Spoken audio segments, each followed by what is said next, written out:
Shalom sobat, semoga sobat semua sehat dan penuh damai sejahtera dari Tuhan kita Yesus Kristus ya. Mengapa Tuhan Yesus dibaptis? Kita baca dulu Matius 3 ayat 13 sampai 17. Maka datanglah Yesus dari Galilea ke Yordan kepada Yohanes untuk dibaptis olehnya.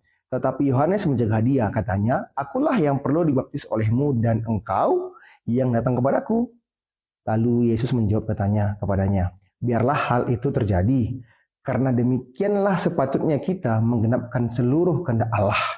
Dan Yohanes pun menurutinya. Sesudah dibaptis, Yesus segera keluar dari air, dan pada waktu itu juga langit terbuka, dan ia melihat Roh Allah seperti burung merpati turun ke atasnya. Lalu terdengarlah suara dari surga yang mengatakan, "Inilah anakku yang kukasihi, kepadanya lah aku berkenan." Jadi kesimpulan kita yang pertama, Tuhan Yesus Kristus lebih berkuasa dari Nabi Yohanes Pembaptis. Itu kita baca di ayat ke-14. Yang kedua, menggenapkan seluruh kehendak Allah. Ayat 15. Kehendak Allah yang mana? Kita baca Injil Lukas 7 ayat 29 sampai 30.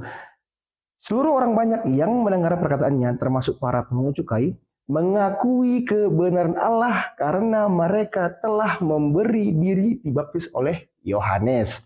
Tetapi orang-orang Farisi dan ahli-ahli Taurat menolak maksud Allah terhadap diri mereka karena mereka tidak mau dibaptis oleh Yohanes. Yang kedua, Injil Yohanes 1 ayat 31 sampai 34.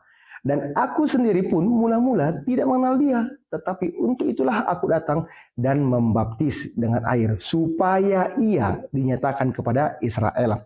Dan Yohanes memberi kesaksian, katanya, "Aku telah melihat Roh turun dari langit seperti merpati, dan ia tinggal di atasnya. Dan aku pun tidak mengenalnya, tetapi dia yang mengutus aku untuk membaptis dengan air telah berfirman kepadaku, jikalau engkau melihat Roh itu turun ke atas seseorang dan tinggal di atasnya, dialah yang akan membaptis dengan Roh Kudus. Dan aku telah melihatnya dan memberi kesaksian, inilah anak Allah."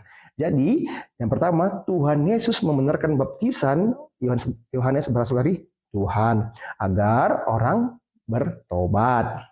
Oke. Yang kedua, agar Tuhan Yesus dinyatakan kepada orang Israel. Jadi kisah ini menunjukkan ada 3 pribadi juga sobat, yaitu Bapa, Putra, dan Roh Kudus. Nah, dan orang Kristen menyebut Tritunggal ataupun Trinitas.